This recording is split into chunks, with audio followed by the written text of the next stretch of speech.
There have been some pretty out there, quote-unquote, cures throughout history for attempting to cure gayness. For a long time, scholars believed that you could, and some people still even believe it today. There was group psychotherapy, aversion therapy, electroshock therapy, praying the gay away, or just plain old pretending it didn't exist. But what this mother did to attempt to change her own child is one we've never heard of, and hope to never hear of again.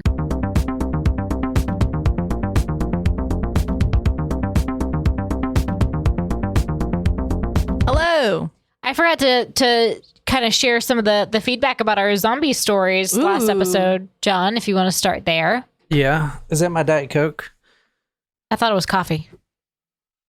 You put coffee in there? I just put ice in there, so whatever you gave me. Oh, shit. I meant like just a regular cup. Here.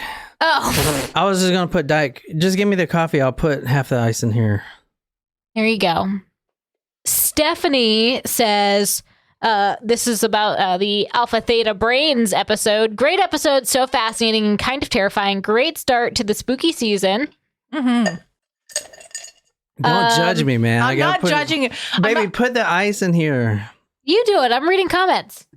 I'm not judging you because there was one day last week where I was eating something. Oh, I was eating an orange and there was like a seed. And I was in... Don't take me forever. I was in my principal's office and I was talking to her and another one of the principals, and I was like looking around for like something to like spit the orange seed out with, and I was just like, I can't spit anything out. So I was just like, and they were like, Jen, what the fuck? And I was like, well, at least I didn't just spit it out. They're like, you need to turn around and do that. I'm like, I'm sorry. I wasn't thinking. I was trying. Anyway. D says, okay, so I do not have his medical records, obviously, but from experience working in the medical field for 30 plus years now, infections can cause hallucinations, out-of-body experiences, etc. So if this gentleman had the infections as noted in his colon, the infections can cause extreme behaviors. That being said, though, I've never heard of this kind of fucked up cannibalism sort of infection, but most definitely people can lose their concept of self, time, etc. Wait till I tell y'all about the leg incident. Too many years of working in psychiatry and emergency medicine not to be able to share some hilarious and terrifying stories. Also, the gentleman is at an excellent age for the beginning of schizophrenia too, which is late teens and early 20s. Ooh. I don't know, man. We'll see. Dude, I know I was really adamant that it wasn't drugs. Dude, the more I think about it, I don't fucking know. It's so weird. Is it not strange?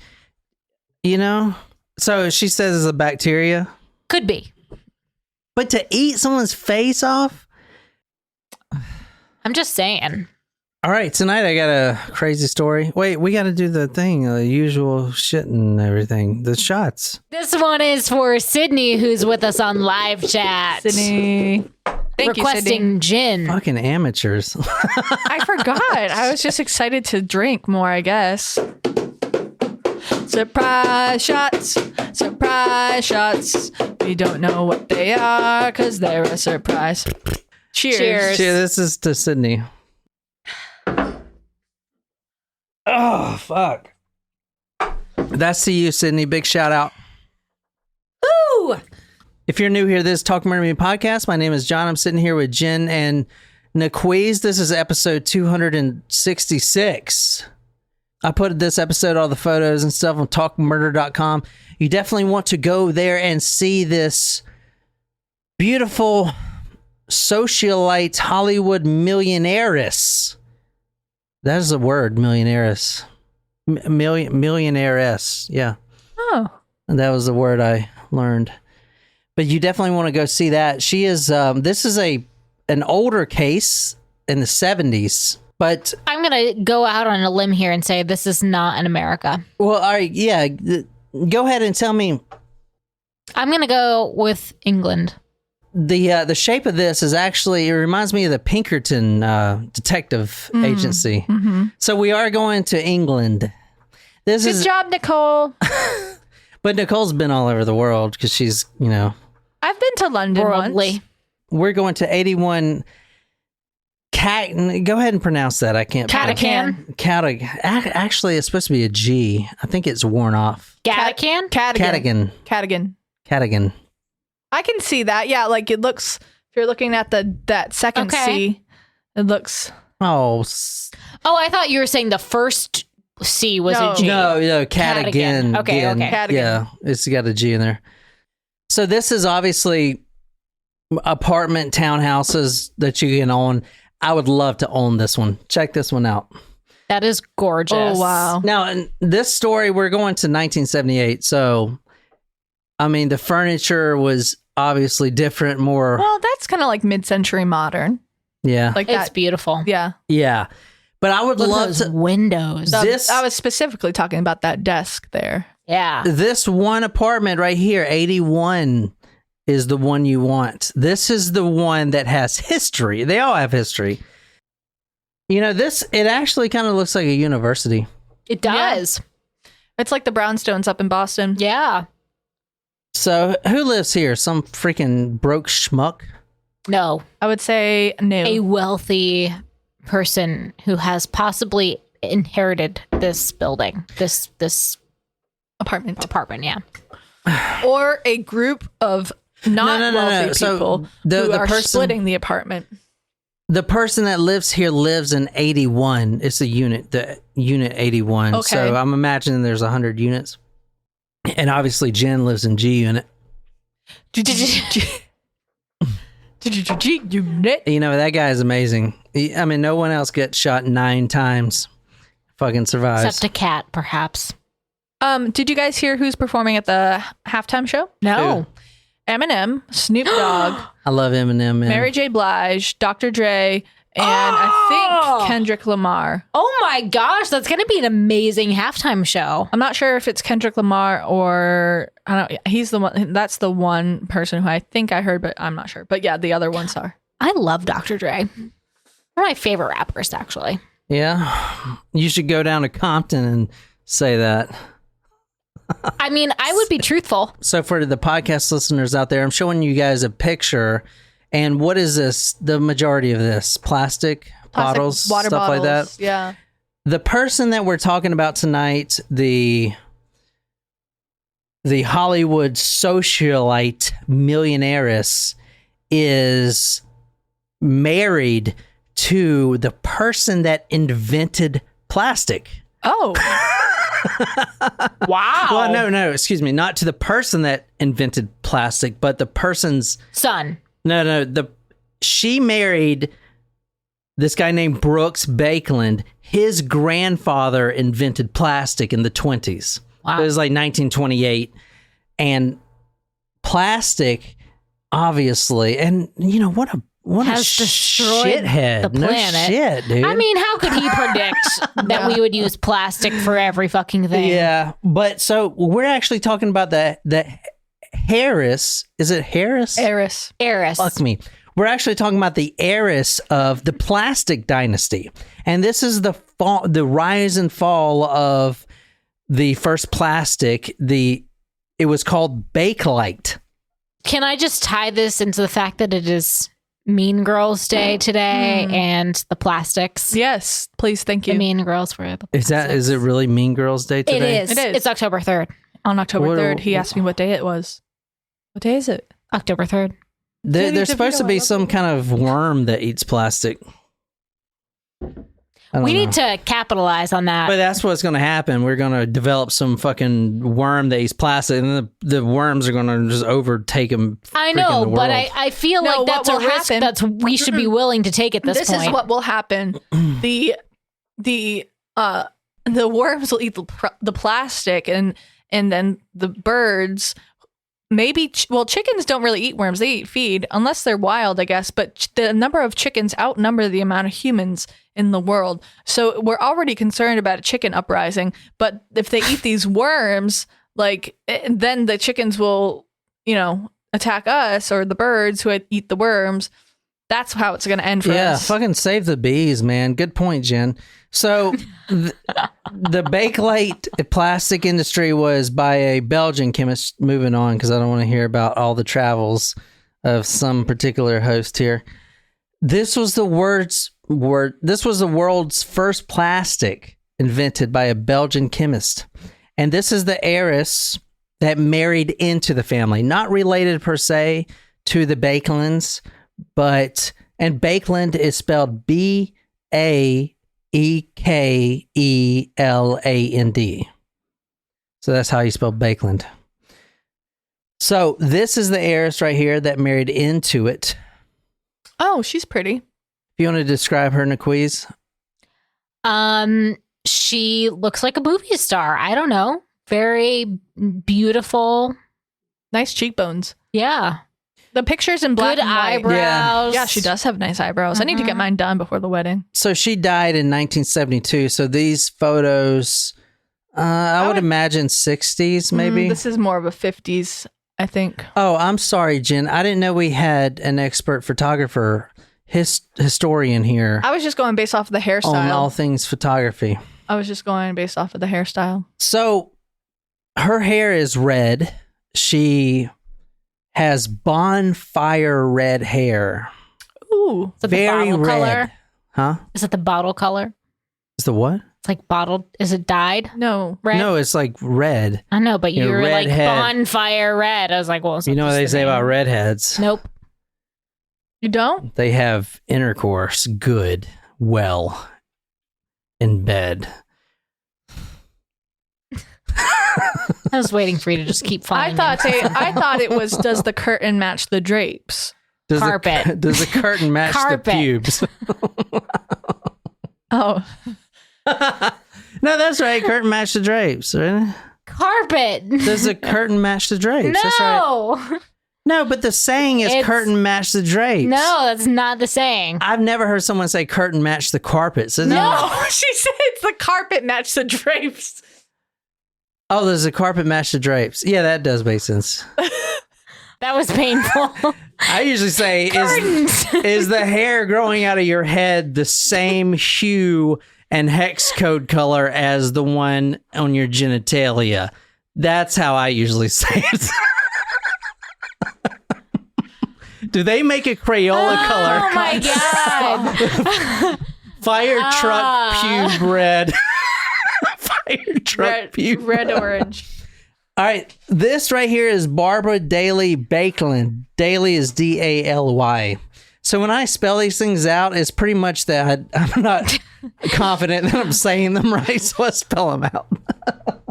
Who you're looking at now is Barbara Daly Baekeland. Now she was married into the Baekelands. That's how she is known.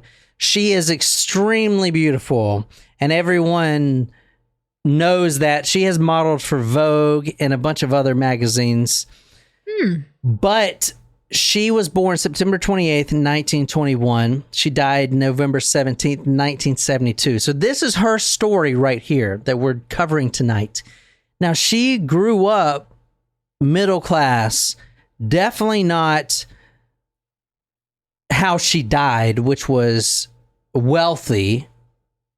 Well, we'll get to that. But she married into that by marrying into the Baekeland, the first inventor of plastic family. And if you invent something like plastic, you're going to be fucking rich. Let's just be honest. You know what I'm saying?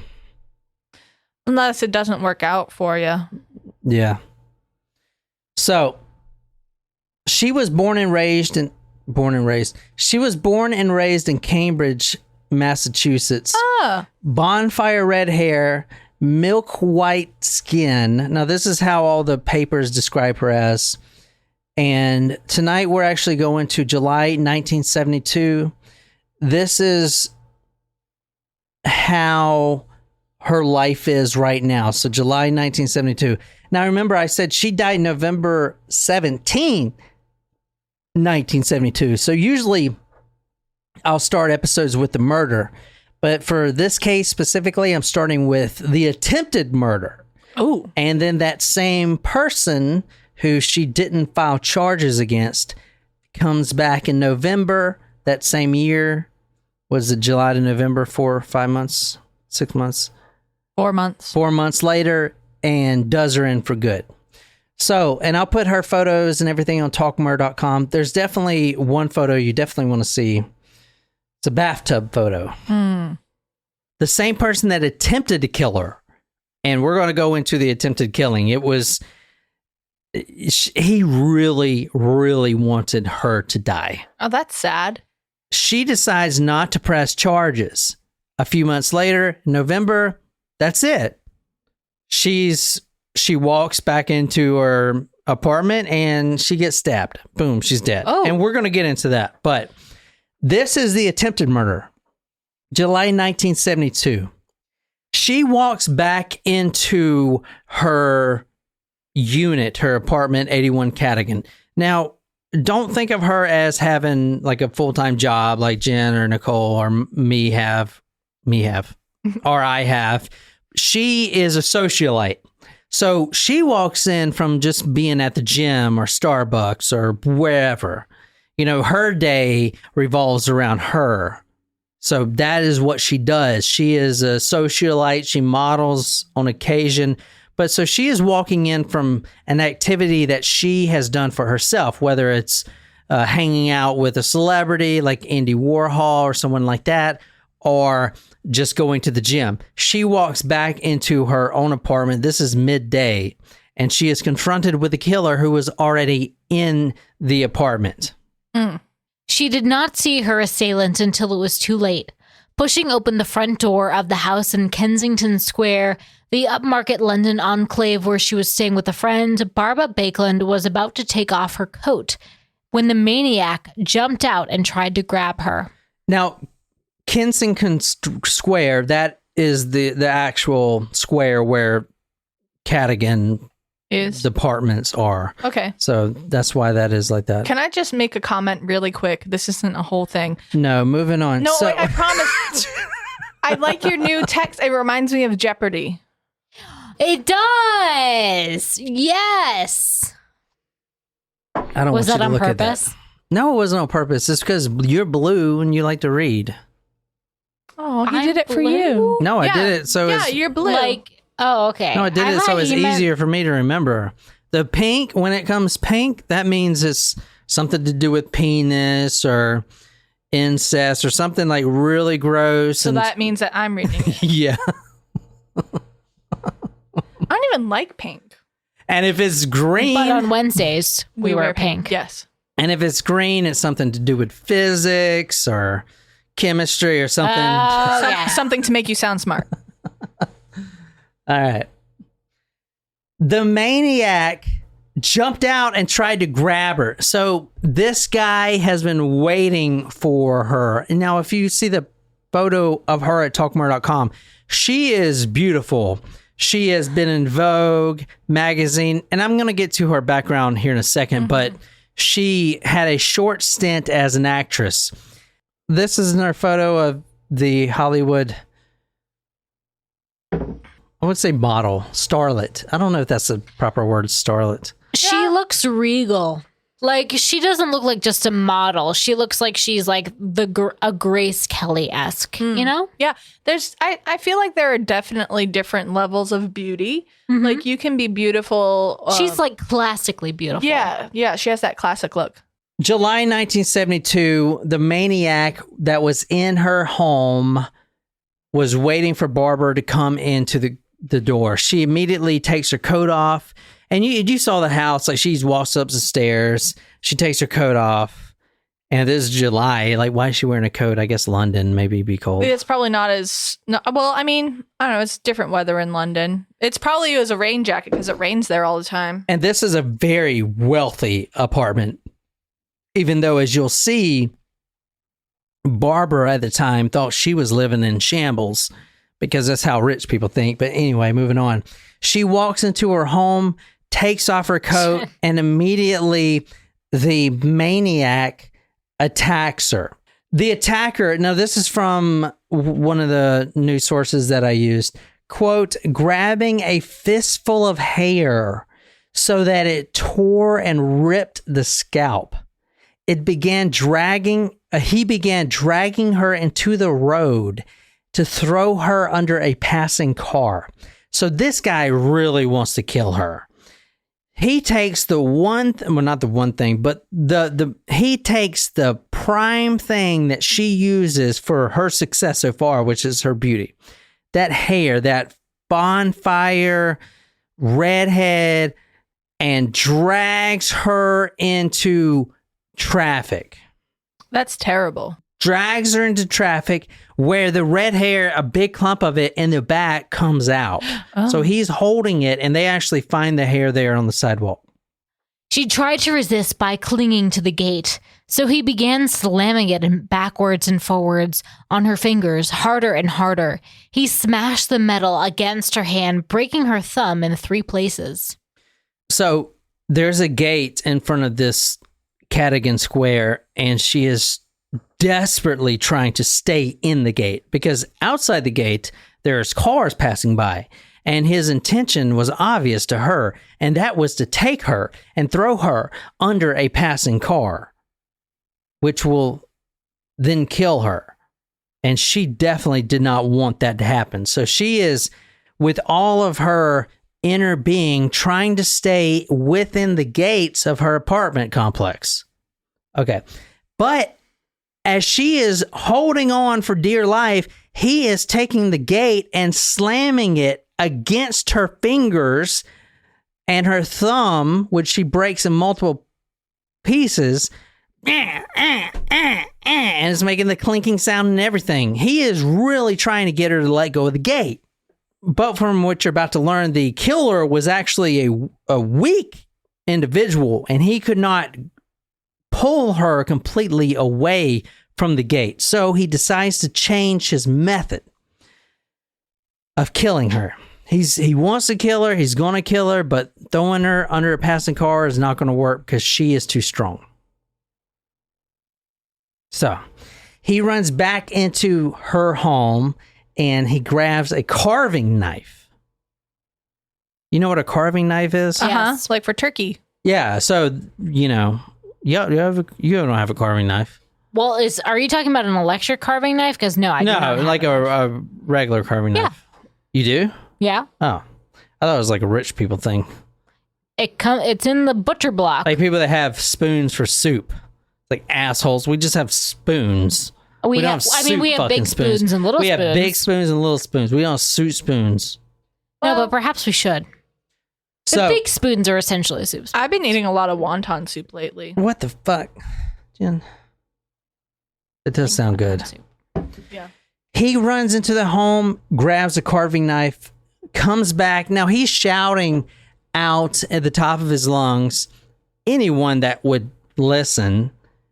And if you're around this area, you know, especially if you live here, you are of wealth, that any woman that was to come and try to save her, he'll kill her too.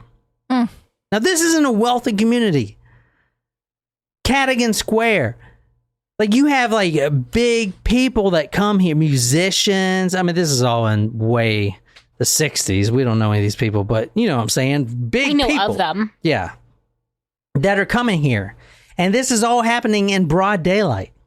Now, if it wasn't for her friend, who his name is Sue Guinness, she shows up. As in Guinness the beer. Or Guinness World Record. I guess. I don't know. Or it's just in her Guinness. last name is Guinness. I don't know. Fuck. Another heiress, I was thinking. Maybe. Sue Guinness shows up, and she is the prime reason that this murder didn't happen. Now, the murder does happen 4 months down the road in November, like I said, but this is going to prime the story of how extreme this case is. He is slamming the gate on her fingers enough to break her thumb into 3 places. At the last moment, when he comes out with a knife, Sue Guinness pulls up and basically runs him off because, as you'll see, he's a weakling. And even with the knife, he didn't want to face a full-grown adult. I mean, he is an adult himself, but you know what I'm saying. Like, Right. I mean, he is a scrawny, really scrawny person. So he runs off. But the police are called. Now, even though there wasn't a formal police report filed by Barbara, even though half of her hair is laying on the sidewalk, there was no formal police report filed. They quickly caught up with him. He runs off into the neighboring streets. What do you guys think of this so far? It's Right. Yeah. Who would do this? And why? Someone who's obsessed with her. A stalker. This maniac, they found him really quick. And the reason they found him is because that was her own son, Antony, which you're about to see. Wow. Why would he want to kill his mother? Because she was the heiress to the fortune and he would benefit wants from to it? inherit? Yeah. There's a lot of reasons that we won't understand of why he wanted to kill her. But, well, I know one really good reason, but we'll get to that here in 2 seconds. Antony was too weak. Now, I might call him Tony, obviously, Antony Tony. He was too weak to drag his mother into oncoming traffic. This is the middle of the day. In London, you know they don't know how to drive. They're all over the fucking place. So, I mean, they drive on the wrong side of the road. I'm no wrong, but opposite side of the road. So, To me, that's wrong. Well, when you think about it, like when you're on the side, when you're driving in the UK, like when you park your car up against the thing, you can just get out of your car. that is the attempted murder of the mother from her own son.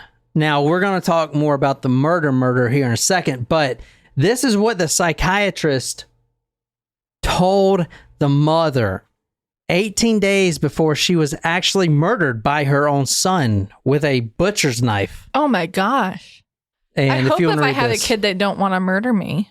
if you want to read this is from the psychiatrist. I saw Antony Baekeland for the first time on the 30th of October, 1972, 18 days before the crime, and afterward I told his mother, quote, "Your son is going to kill you," end quote. She replied, quote, "He's been murdering me since he was born. Oh. Whether for him or his father, I don't know. I'm used to murder. Shit. This isn't a metaphor," I told her. "This isn't an analysis game. I think you're at grave risk." And she said, "I don't." Oh, well, famous last words.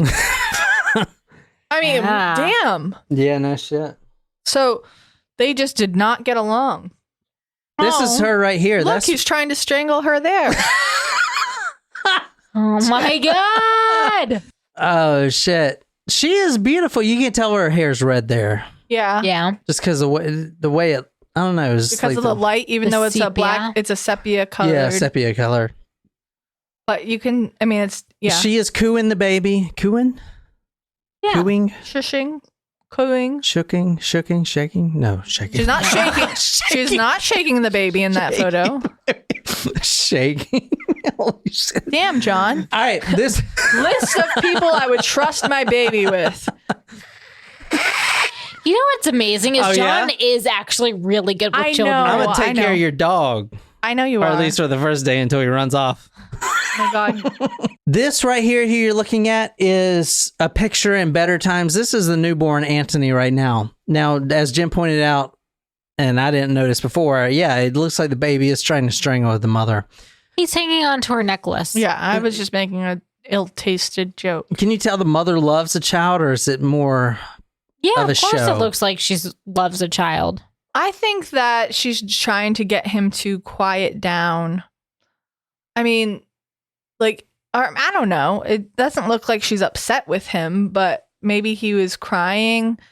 I can't tell if he's just looking at her or if he's crying and she's trying to like be like, "Don't cry, it's okay." Well, hopefully he doesn't look like his cheating piece of shit father. Oh, That's probably what she's thinking.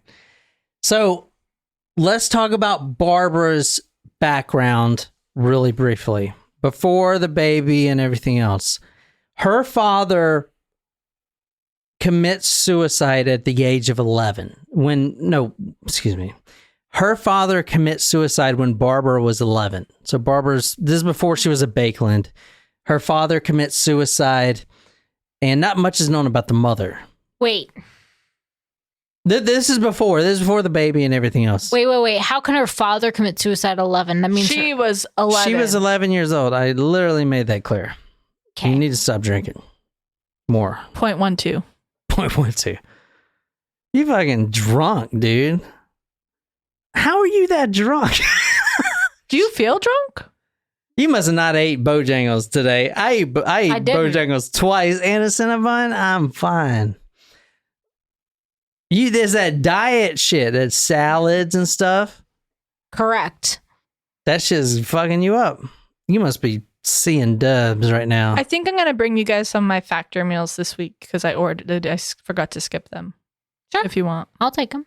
When we're talking about Barbara's background right now, don't worry about this photo. This is when Barbara, before she became a heiress, before she became an heiress of the plastic fortune, her father commits suicide at 11.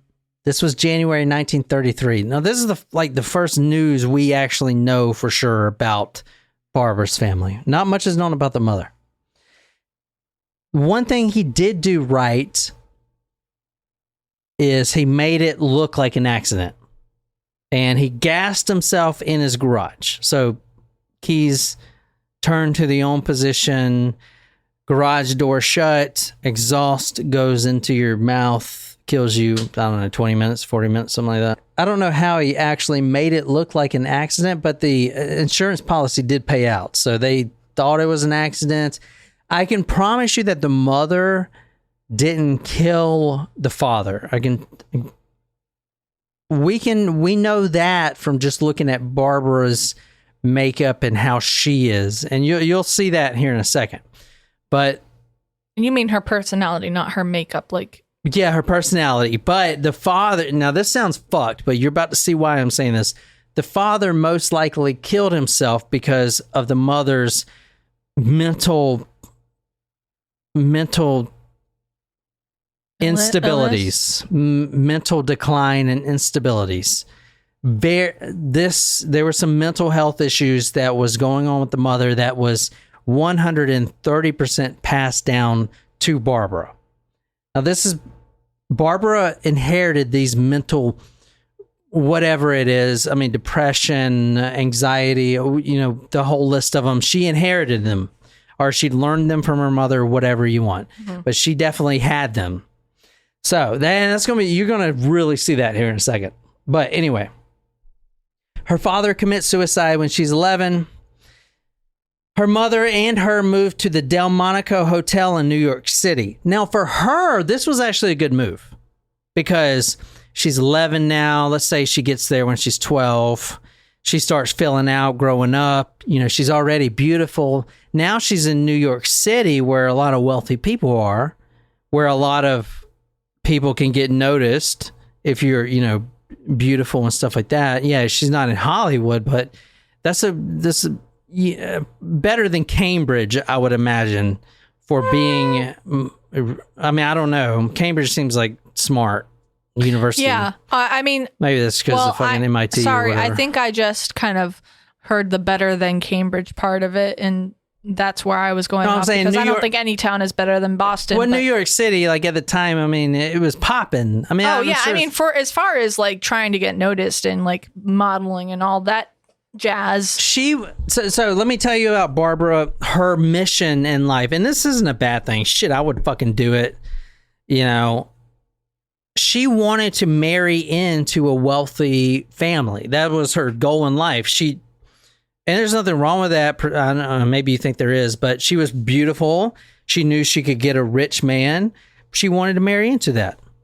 She had a pretty good model career. Vogue magazine. She became a socialite really quick. Now, she wasn't from a wealthy stock, but she did have the life insurance money. But she did, after she posed for Vogue magazine and some others, she got noticed. She fell into the crowd, the Gatsby types of crowd, and she became a socialite instantly. And she was something that men wanted. They wanted her. They wanted to marry her, so she had easy pickings. I feel like I would enjoy the life of a socialite. You just go to parties and meet dude. all of the rich people and drink with them. Hedonistic. That's what I'm. Hedonistic. Yeah, hedonistic. So some Bible terms. So that's the term means seeking pleasure. So then the reason I'm bringing that up is because this family, her and her husband that she's going to marry into, which his grandpappy is the founder of the plastics Right. If you use anything, you fucking use. I mean, fucking like we have 30,000 things in this studio that were made by her husband's grandpappy, right? I mean, you know, This at table. the end of the day, everything in plastic was invented by him, pretty much. So obviously they're fucking extremely wealthy, but they're also hedonistic, which means they seek. I mean, they don't have to do anything. You marry into the plastic empire. What are you going to do? Fucking work at a school? You going to mop up Wendy's? You fucking kidding me? Your allowance is like $20 million a month. Are you fucking kidding me? You're going to get on a yacht and fucking tan and look good and hang out with Andy Warhol and Steven Seagal. I don't know if they were around the same time, but you know what I'm saying? She did have a modeling career, but her acting career didn't really take off. She didn't find stardom. She did almost star in a role with Dana Andrews. And if you know who Dana Andrews is, good for you, because you're older than us and you're listening to us, and we commend you. I have no idea who it is. But she did become fast friends with Cornelia Baekeland, which obviously Baekeland is an heiress to the plastic company. Her brother. Cornelia's brother. Huh? Cornelia's brother? Cornelia. Yeah, so she becomes friends with Cornelia at this big party, Gatsby-like party, and her brother is introduced to Barbara. The brother's name is Brooks. Now, he is a training pilot. He's a pilot in training in the Royal Air Force in Canada, but, you know, he's an heir of the plastic empire. He doesn't have to do shit. So she meets Brooks. Now, Brooks was a very handsome man. I'm going to show you his mug here in a second. Very handsome, slept with a lot of women. Player. He would actually bet his friends, hey, the next girl that I'll give you $1,000 that I'll sleep with the next girl that walks into this room. Like, he's been quoted as saying that shit. Like, when he's married, like he was cheating on Barbara and everything else. They actually get married because Barbara apparently, now this is all he said, she said bullshit, different sources, but apparently Barbara said that she was pregnant and she wasn't at the time, so they married. So now she's locked down, and I would do the same thing, motherfucker. This is the plastic empire. I'm fucking pregnant, yo. You gonna have to marry me. Once you get that ring, Jen, you good, man. You good. Because even if he divorces you, fuck, you got settlement. Unless there's a prenup. Any good lawyer can fucking argue past that shit, though. No. So she says she's pregnant. She's not. They get married. Now, this is before he knows about her mental health issues. Let me just tell you, before they even get married, a Foster Kennedy, which apparently in the 60s was a well-known physician, probably a Freudian practitioner, very well known in New York City. All the celebrities would go there, celebritants, whatever. They would go there to get psychiatric help. He was the man, the best that came, and he demanded high prices. Was he a descendant or not descendant, student of like I mean, Freud? his name is Kennedy, so fuck. No, but I mean, as far as where he studied, do we know? Like, because early I don't know nothing about him. I just know every paper said he was the best. the best. They talked about, I mean, this is papers from the 60s. Yeah. They're like, oh my God, she went to Foster Kennedy. Anyway, this guy said that, quote, when he found out that Brooks Baekeland, the heir of the plastic empire, was getting married to Barbara, he said, quote, God forbid that they have a child, Ooh. end quote. Because he was previously treating Barbara. You see what I'm saying? Mm-hmm. And any I don't think you're supposed to go on record and say shit like that. No. But any psychiatrist that says, yo, my patient is fucked. Well, you're really not supposed to disclose who you're treating to the public. Mm-hmm. She has, and this came from her mother, depression, breakdowns, a constant drinker until she blacks out. I think I just describe the Talk Murder to Me podcast here a second.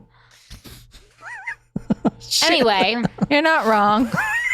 I don't think I've actually ever blacked out. Oh, God. Except for when we recorded that absinthe episode. I think I did black out because I don't remember much about that night except ending up on the floor. This is a little bit about her personality. This is from one of her friends. If you want to read this. friends who accompanied the Baekelands on a skiing holiday to Switzerland described how she stood out in the snow on the night of a full moon, kneeling and wailing like a demented creature. She had some major mental health issues that are going to become very apparent here soon. Her and her husband was cheating on each other, but she didn't get the same reception that her husband did. So when she would cheat on her husband, you would expect her husband to be like, oh my God, I'm going to change. I want to kill that guy. But most times the husband was like, yeah, I bet he's nice. Can I give you an allowance and then I divorce you and then you marry him? That's happened more than once. So you can tell, you know, most people that have an affair, I don't want to say most people that have an affair. I don't know. It seems like a lot of people that have an affair do it to get back at their spouse. Is that a thing? I don't know. I've never had an affair. Well, you know what I'm saying. Like, but she did it to get back because he was having an affair. But then he didn't give a fuck that she was cheating on him. Because he was already cheating on her. Because he wanted out of the relationship. She was, from what he thought, a basket case, right? She is fucking insane. You know, insane. Insane in the membrane. Every time the husband would cheat on her, she would try to kill herself. And she would make it publicly known, too. So she would, if she had a Twitter, she'd tweet about it, but obviously that wasn't a thing. But she would tell everyone that would listen. She was even in a creative writing group. So she would say, oh, on this day I slit my wrist because my husband was cheating on me with a French maid. She would be very vocal about trying to kill herself. And that looked bad on the heir of the plastic empire, right? Yeah, but I also feel bad because she was probably searching for help at the same time as sharing that. Mm-hmm. So what does this guy look like? I'm going to show you a picture. Sounds like I feel like he has a mustache. He's probably pretty hot, right? Yeah, actually, I guess in the 60s he would be hot. Oh, yes. Oh, shit. He kind of looks like Chris Hansen. No, he almost looks like Frank Sinatra. Like, he looks very similar to Sinatra. So this is Brooks right here. Brooks. This is a quote from Brooks right here. This will sum up this guy in a nutshell. Exact quote from Brooks, who you're looking at right here. Thanks to my grandfather, I have fuck you money. Oh. Therefore, I need not to please or seek to please, astonish, astound, dazzle, or be approved by anyone. End quote. Another quote by him. Quote, my house was always buzzing with beautiful, silly, tipsy people. End quote. Fucking rich people, man. You know, fuck this asshole. Right? God damn it. I hate rich people. I would totally be this guy. I would be this guy in a heartbeat. You would cheat on your wife? No. I'm saying I would be rich. Why are you always going to bring it up like that? Damn it. I mean, I'm just saying. I'm saying I'd be rich. Y'all about to piss me off. That's what's going on. We're about to get some fuck you money. God damn, I wish, yo. Jesus Christ. Maybe eventually. I mean, he is a very handsome fella. Mm-hmm. He's very skinny, man. Look at this suit. I mean, I guess that was a thing back then. Look how he's looking. He's looking at me like he just wants to take me to Pound Town. And I'm okay with that.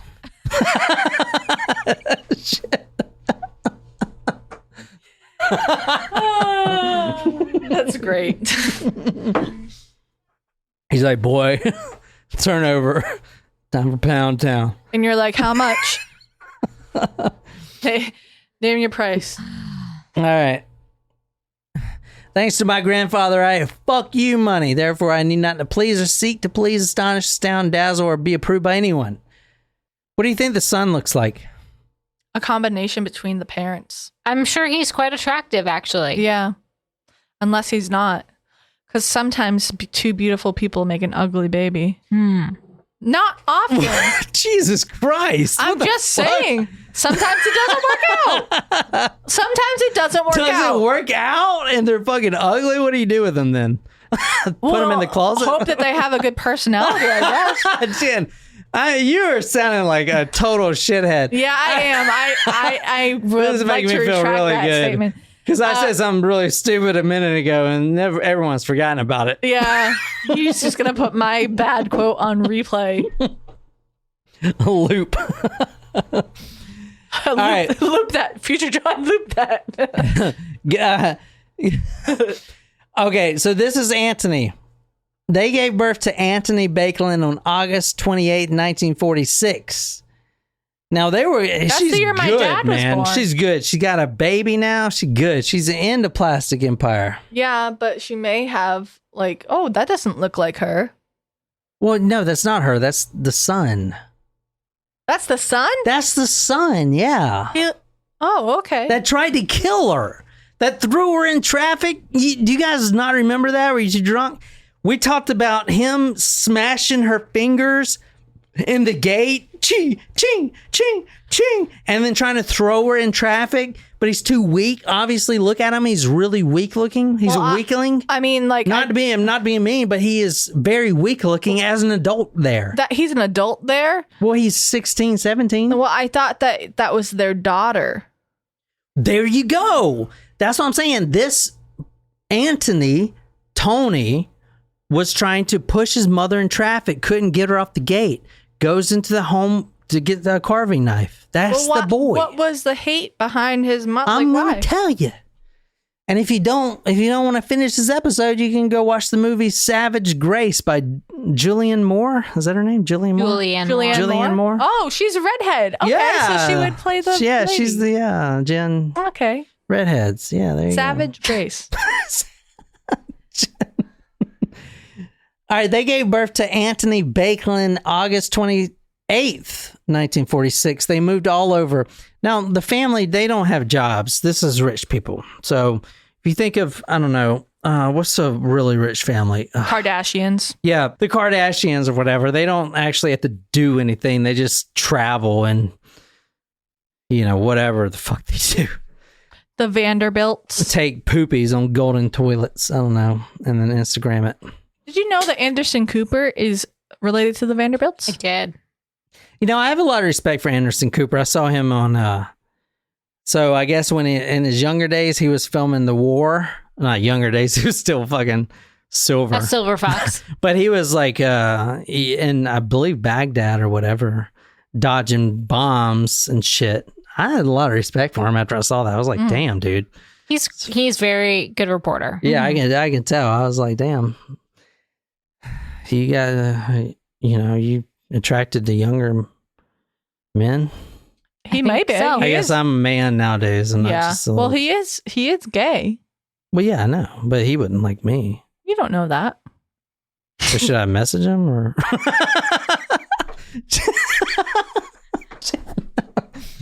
I think he has a partner and a baby. All right.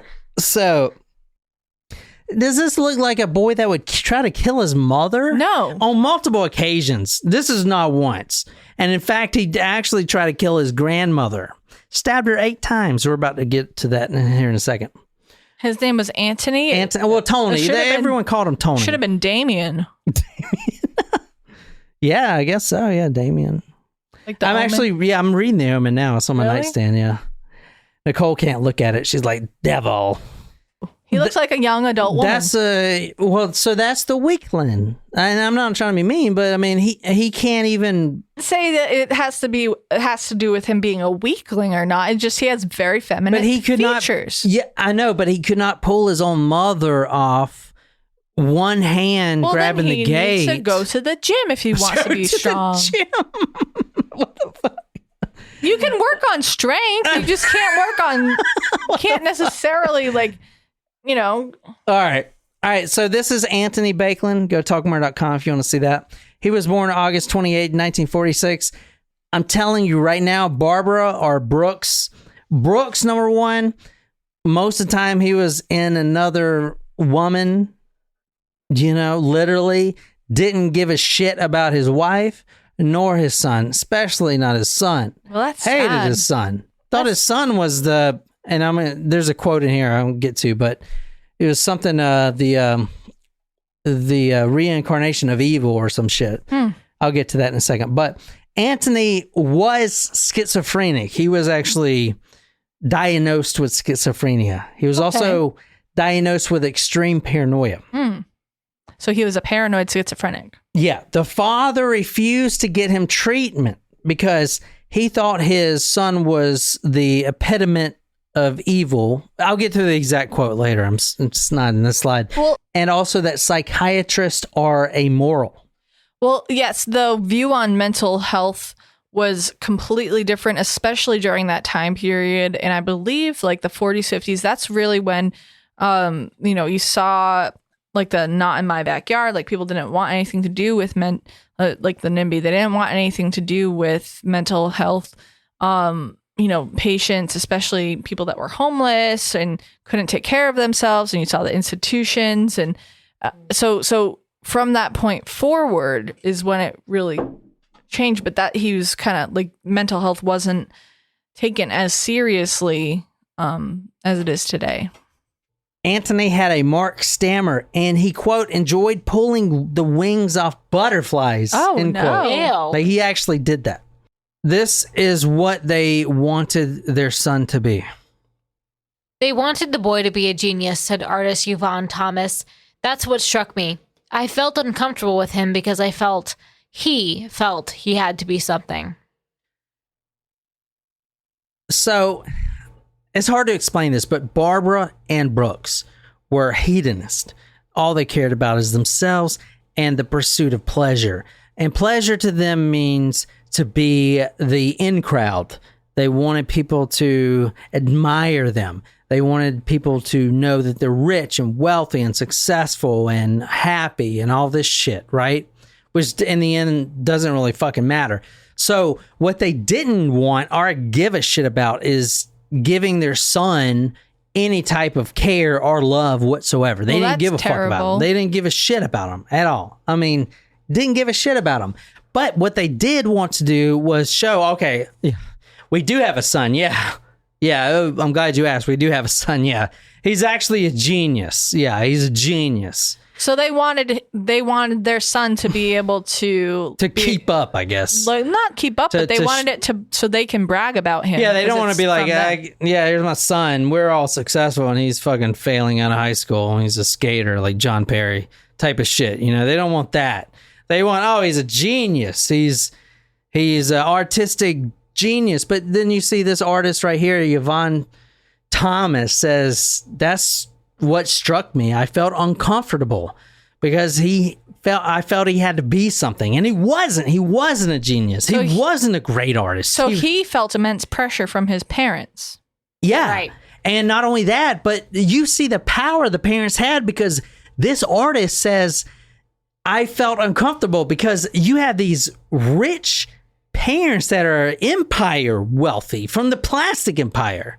I mean, this is like Warren Buffett saying, hey, I need you to mentor my son. He's a genius. And what are you going to go to Warren Buffett and be like, yeah, your son sucks, man. Like, he ain't good. No, dude, that's why this guy's feeling a bunch of pressure, because his son's not good. He's regular.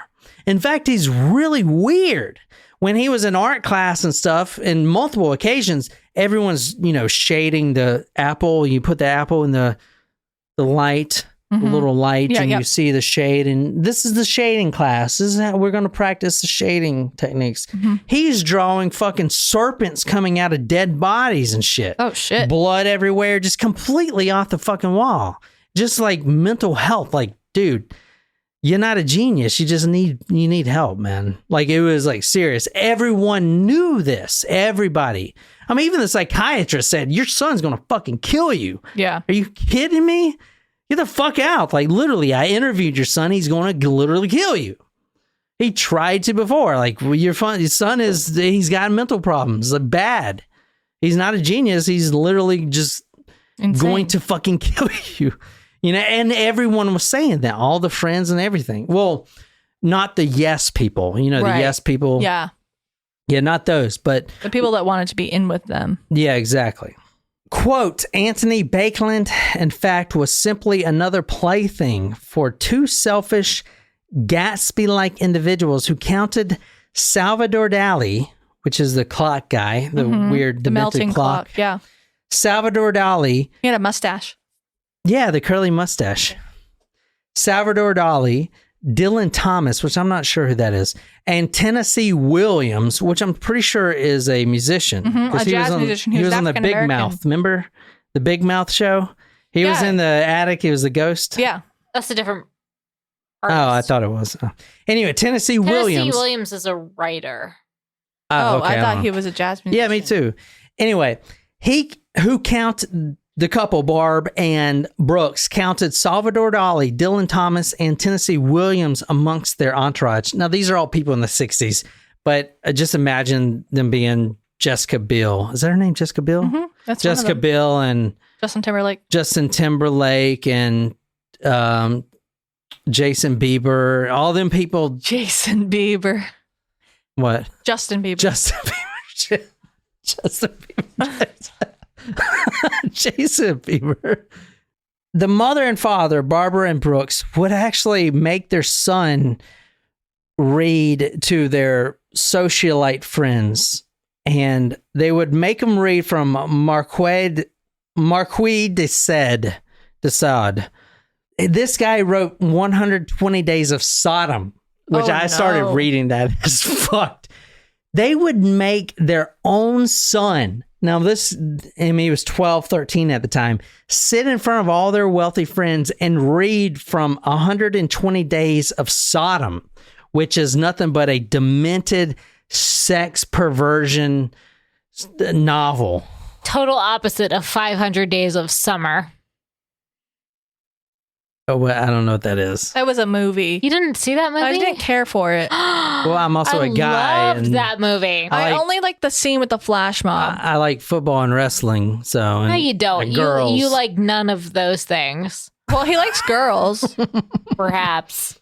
Questionable. My mom After the has that conversation book. with Anderson Cooper. My mom has what book? 120 Days of Sodom? No, 50 Shades of Grey. I think that's My what mom she's read going all for. of them. I didn't read them, but my mom was like obsessed with them. That's... I think it's just like regular missionary sex. I don't know. No, it's like S&M. Oh, well, if you do anything other than missionary, you're going to hell. Why would people read that?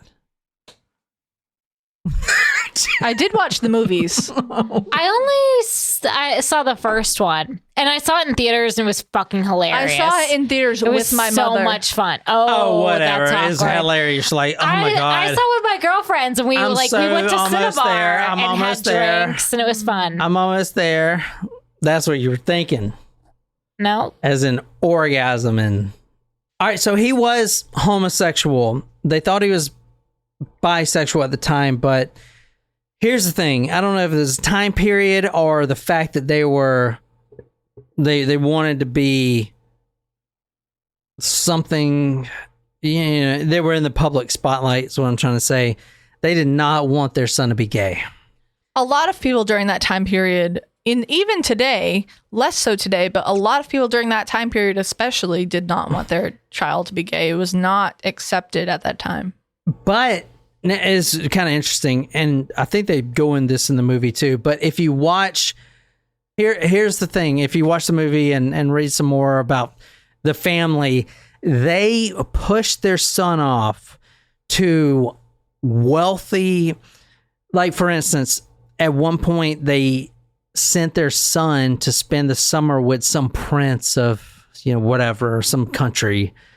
The prince had this mansion and whatever, Prince Abdul or whatever the fuck. Mm-hmm. So the whole summer he spent there. This summer Antony spent in Switzerland. They were just trying to get him away because it was like they kind of knew he wasn't, up to their expectations when they host these Gatsby parties. So they try to send him away as much as possible. So they send him to Switzerland. This is where he met a Jake Cooper, who was a bisexual Australian. Apparently, he was a bad boy. So I was going a little bit into it. He would wear the leather jacket with the skull on it, and he was like into dark magic and shit. You know, he had all the drugs and hookups and stuff like that, and hookups and stuff like that. But the mother found out that possibly her son was having bisexual experiences with this guy, Jake Cooper. So she actually went down and grabbed the son and took him back. This is when she first knew that her son had these experiences and she was not okay with it. So she actually traveled, got the son back. Well, because she didn't want him to bring shame upon their family. Yeah, it's all about them. They're hedonistic. That was a perfect word I used for this episode. Right after this, everything changed. As soon as he got back, the mom grabbed him, and there was a whole debacle where he didn't have a passport and they got arrested, and it was this big thing. But the mom brings him back, and this is where it starts going downhill quick. The mom is desperate now because she does not want her son to be gay or bisexual at all. So she starts bringing in women, girls, whatever, to have sex with him. For instance, and this is the first one she did. There was a young French girl that she knew that was actually attracted to Antony. She brought the girl over. Her name was Sylvie. Her name was Sylvie. They started hanging out, eating dinner. The family was together. They're all eating dinner. Everything's good. But a couple weeks go by. Barbara finds out, well, Antony's not having sex with this French girl. Her husband is. The husband is having an affair with this teenage French girl, Sylvie. So this is where this story is. I mean, this is wealthy fucking people, right? I mean, you know what I'm saying? I mean, or just shitty people. You don't have to be wealthy to be shitty. Barb tried to kill herself when she found out. Now, this is a recurring theme, and I'm not going to go into it all the time, but it's multiple different things.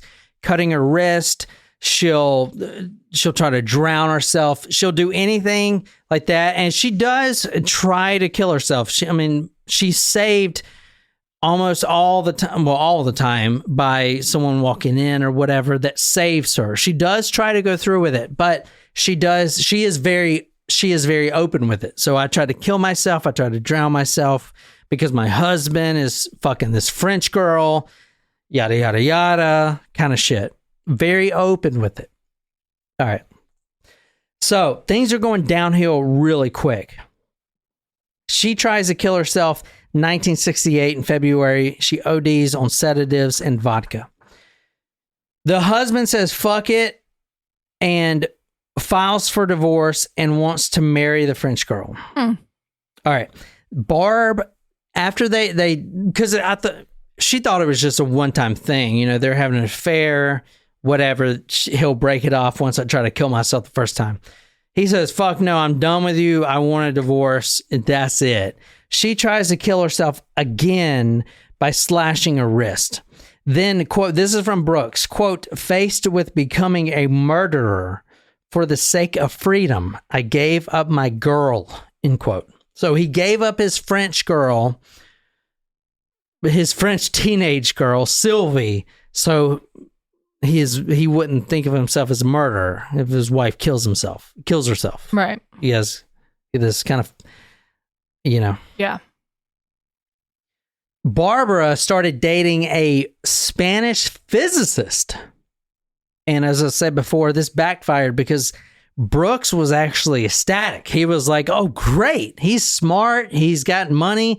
You know, why don't I give you an annual allowance if you let me divorce you, and I'll give you a yearly allowance to marry this guy. So obviously that's not what she wanted. She was cheating to get him to notice. Yeah. She didn't want to be with anyone else. She wanted to be with Brooks. Exactly. Yeah. If you want to read this, Nicole. Tony's homosexuality was a terrible shock to his mother, who fought against it with him ferociously. She simply could never accept it. In 1968, the mom moves away because obviously Brooks wants to be with this young French girl, and at this point she's about 40. She can't compete. This young French, whatever. Mm-hmm. So she moves to Majorca. I don't know, Mallorca. Where's that at? Mallorca. Spain. She moves to Spain. Mallorca. I never fucking heard of that. She moves to Spain with her son in 1968. She tries to cure her son again, who is still not bringing women home. He's trying to bring men home. She gets a bunch of prostitutes, brings home prostitutes, and pays them to have sex with their own son in their house. Now, they're living in a borrowed home. It was from some prince. The house was loaned by an Austrian archduke. Whatever. It was this home, and they said it was in shambles. Dude, this house is worth 50 times as much as the house we're in. Like this, it's shambles for a fucking wealthy socialite. But to us, it's heaven, right? You know what I'm saying? Mm-hmm. This is not fucking shambles. But anyway, she referred to it as the dumps. Anyway, they're living in this beautiful house on a cliff overlooking all this vast fucking Mediterranean shit, right? She's bringing prostitutes home, paying them per hour to go in her son's room and fuck them. And he would not have sex with them. So she is now, her whole mission in life is to cure him of his homosexuality. This ain't right. He can't be gay. What the fuck? I didn't raise a homosexual. This isn't right. That's her whole mission in life. Do you guys know where this is going? Mm-hmm. The prostitutes weren't working. This is 1968. So what does she do? What's her next thing? Send him to get some therapy. Mental Health Institute. They're both drinking because they've been drinking and smoking weed. The mother allows it. They do it together. She rapes her son. What? She rapes Antony. That when did not he is, go. I did not see that coming. I did not see that y'all coming. didn't see that coming? No, absolutely not. Who the fuck sees that coming? Dude, she is fucking. You didn't see that coming for real? No. She moved to Mallorca with her son and is getting him prostitutes. No. And that's not working? What You else? think that's not fuck gonna- else? No. Like, I've never heard that before. No. No. Sorry, maybe I just kind of sprung that on you. Yeah. They're in a villa overlooking the Mediterranean. Now, apparently there's no phone or electricity.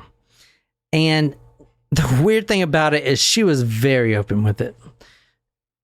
I guess if you're a socialite and you don't have a job, you go to creative writing classes and shit like that. She writes full poetry, poems.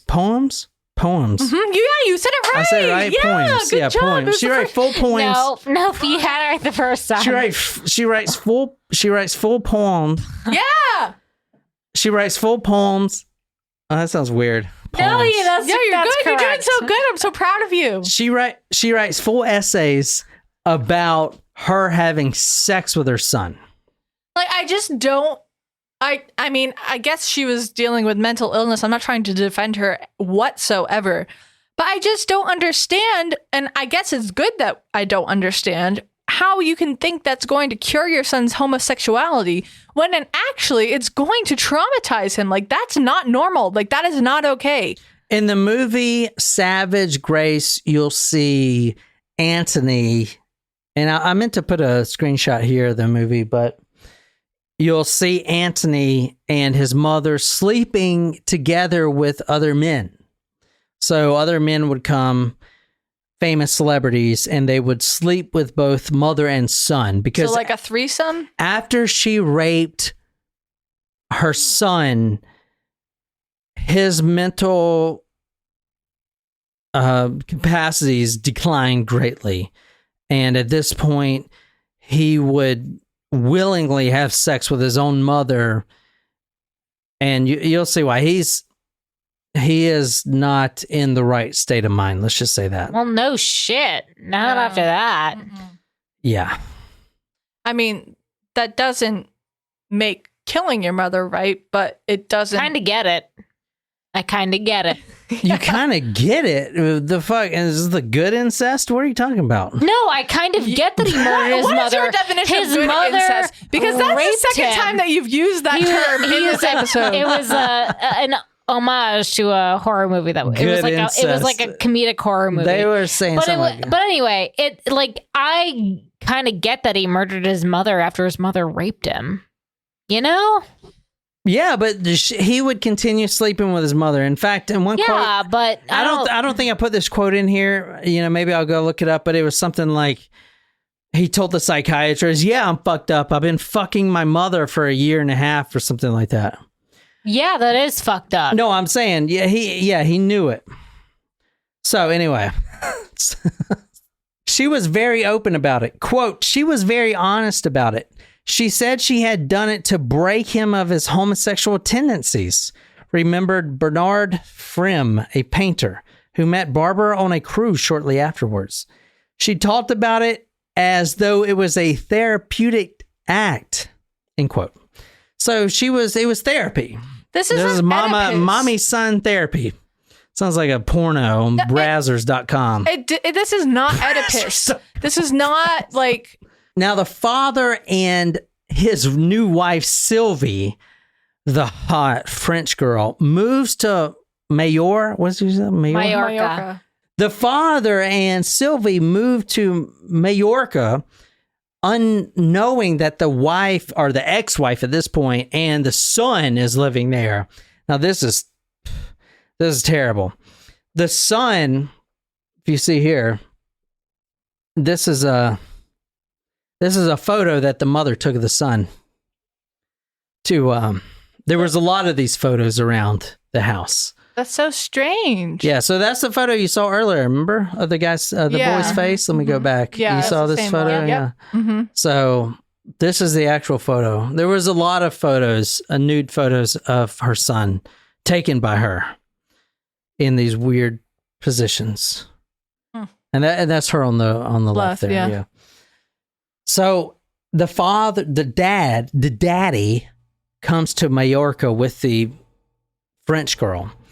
And this is what she says, Sylvie. Quote, it was very uncomfortable, very hard, recalled Sylvie. He left, and he's talking about Antony. He left messages for Brooks in our flower pots. I found one. It said, quote, Daddy, please, Daddy, come back to Mommy so she's happy. And then Sylvie says, quote, he acted like a little 8-year-old. Now, at this point, he's 25. So you can see. Yeah. You know what I'm saying? But the son, finding out that his dad was living in the area, would leave little notes that say, Daddy, please come back to Mommy. It's just, dude, no. Are we sure it's not the mom leaving the notes? Because I feel like... I mean...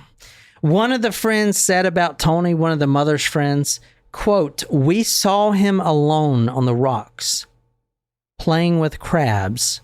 He was sort of pulling them apart.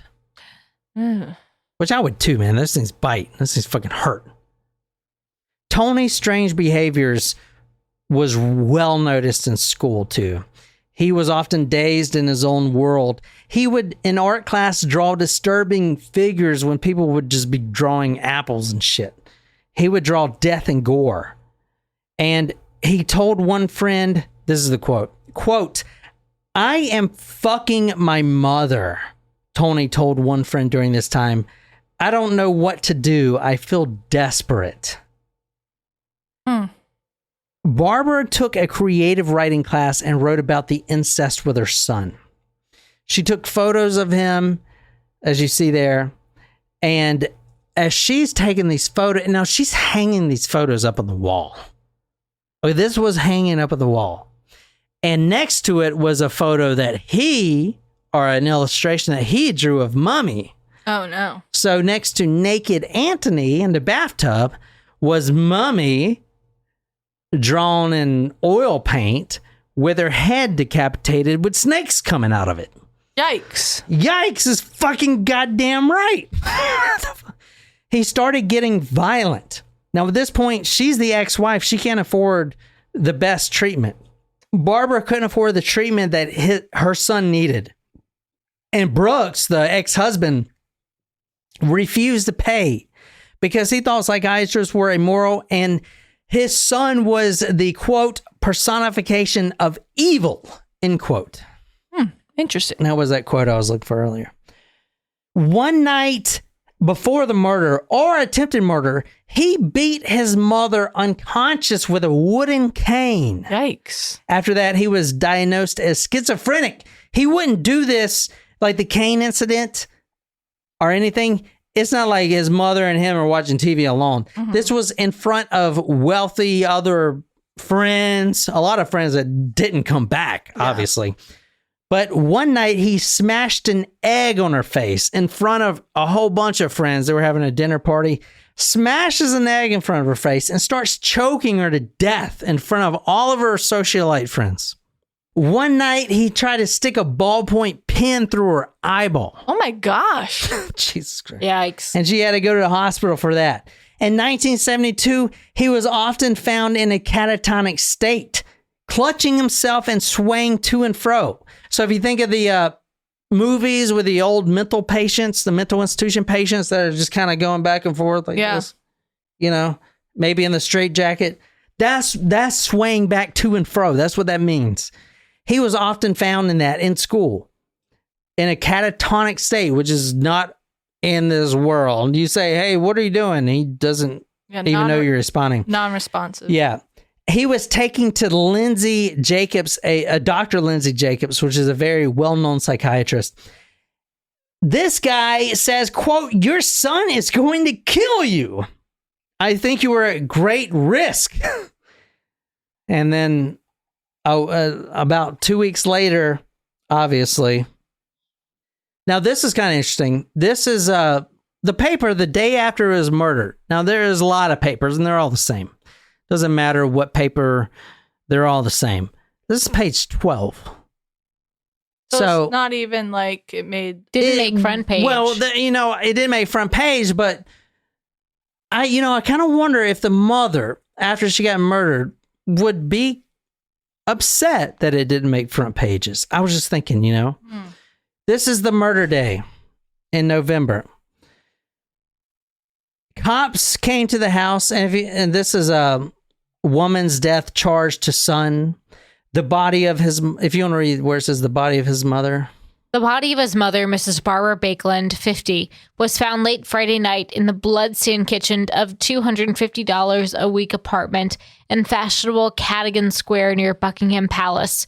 She had been repeatedly stabbed. A blood-covered knife lay next to the body. I also like to make it a point. It's interesting that the $250. No. Oh. The in the first paragraph where it was stabbing his wealthy blonde mother to death. So it's like that was interesting that they used that as an adjective. And the fact that they said of the $250 a week apartment, Yeah. I mean, back then that was probably I don't know, $1,000 a week or whatever it is. That's a lot of money back then. I mean, shit, it's a lot of money now. $250 a week. Yeah. Fuck. You know what I'm saying? That's $1,000 a month. But the fact that they put in that $250 a week, and that was in 1978, probably $1,000 a week, just means that that's what, I mean, honestly, let's be honest. That's what they were. They were just, they didn't amount to anything. They just lived off their grandpappy's wealth and just, I mean, I'm just saying, man, you know what I'm saying? Didn't do anything for themselves. They just wanted to be known.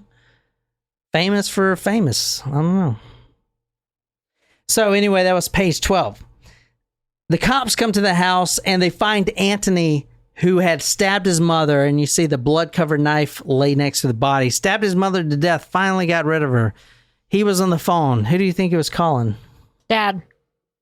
No, the friend, the boyfriend. The cops bust into the home. The mother's dead on the floor. The son could give a fuck less. He's been raped by his mom for the past 3 years.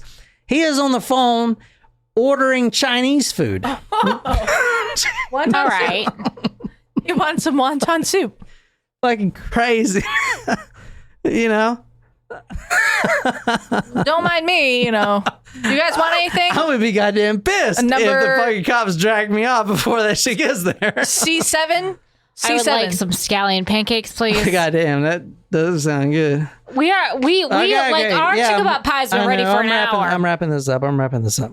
So obviously the son going through everything, you can hold him accountable, yeah, but obviously he's going to a hospital. So he went to the Broadmoor Hospital on July 21st, 1980. He was released. He's 33 years old. He went to New York City. So July 21st of the next year, he was released. He goes to NYC, lives with his grandmother, Nene Daly. Nene Daly is 85. 6 days after the hospital released him, which why the fuck did you release this guy? 6 days.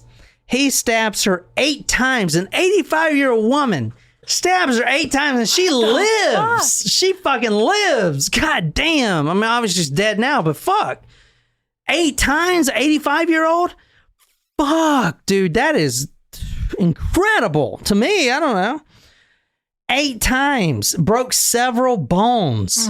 Finally, he was convicted of attempted murder and was sent to Rikers Island prison. But he was in that situation where he was in prison now because we don't know what to do with him. But obviously, we're going to send him to another hospital. So he was in the transition. He was in Rikers Island prison. He was expecting to be bailed out and sent to some hospital on March 20th, 1981, which was 8 months later. However, he was found dead in his cell at 3:30 p.m. He had suffocated himself with a plastic bag. Oh, that's an interesting twist to the story. So that is the rise and fall of the fucking plastic company, man. And obviously, the Baekelands are worth nothing now because you don't hear that name anymore. It's universal. Yeah, it's universal now. You know, it's like cars. I mean, I guess Ford is worth a lot, but I don't know. Crazy, man. Trying to cure your son's homosexuality by having sex with him. Probably not a good idea. I would agree with Nicole on that. The psychiatrist says, listen, 2 psychiatrists said, listen, let me be honest with you, man. I'm be straight up with you, dude. Your son's about to kill you. 2 weeks later, he's dead. The son, goes to the hospital, gets out in 6 days after he gets out, stabs his grandmother 8 times, and then kills himself with a plastic bag.